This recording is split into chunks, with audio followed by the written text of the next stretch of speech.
অতএব আরাফাতের দিনের সবচেয়ে বড় আমল, প্রধান আমল হলো এই দিনে আমরা সিয়াম পালন করব। আরাফাতের দিনে সিয়াম আমরা ঠিক কোন দিনে পালন করব, এ নিয়ে যথেষ্ট ধোঁয়াশা এবং বিতর্ক রয়েছে। স্কলারদের মধ্যে থেকে অনেকে বলে থাকেন, যেহেতু রাসূল আকরাম সাল্লাল্লাহু আলাইহি সাল্লাম আরাফাতের দিন বলেছেন, ৯ তারিখ বলেননি, অতএব আরাফাতের দিনটি সৌদি আরবে যদিও চন্দ্র মাসের ৯ তারিখ হয়ে থাকে, তারপরেও যেদিন হাজী সাহেবগণ আরাফাতে অবস্থান করছেন আমরা ওই দিনে রাখবো, কারণ আরাফাতের দিন সেটা আমাদের দেশে ৮ তারিখও হতে পারে।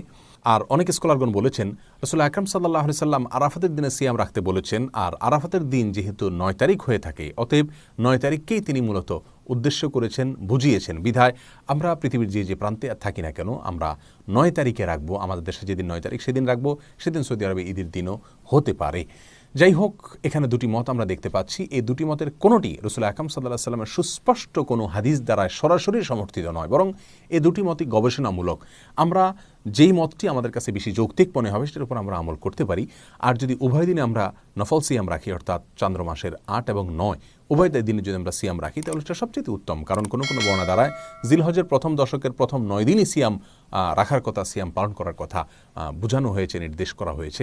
কোনো কোনো বর্ণনা দ্বারা এরকমটি বোঝা যায়। বিধায় আমরা জিলহজের ৮ এবং ৯ উভয় দিনে সিয়াম পালন করতে পারি। তাহলে আরাফাতের দিন উপলক্ষে সর্বপ্রথম এবং সবচেয়ে বড় কাজ হলো একজন মুমিনের জন্য যারা হজ করছেন না, আরাফাতে অবস্থান করছেন আরাফাতের দিনে, ওই দিনে সিয়াম পালন করবেন।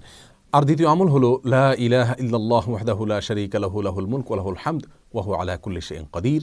এই বাক্যগুলো বেশি থেকে বেশি বলা, পাঠ করা আরাফাতের দিন। রাসূল আকরাম সাল্লাল্লাহু আলাইহি ওয়াসাল্লাম বলেছেন, ওয়া আফদালু মা কুলতু ওয়াল আম্বিয়াউ মিন ক্বাবলি লা ইলাহা ইল্লাল্লাহু ওয়াহদাহু লা শারীকা লাহু লাহুল মুলকু ওয়া লাহুল হামদ ওয়া হুয়া আলা কুল্লি শাইইন কাদির।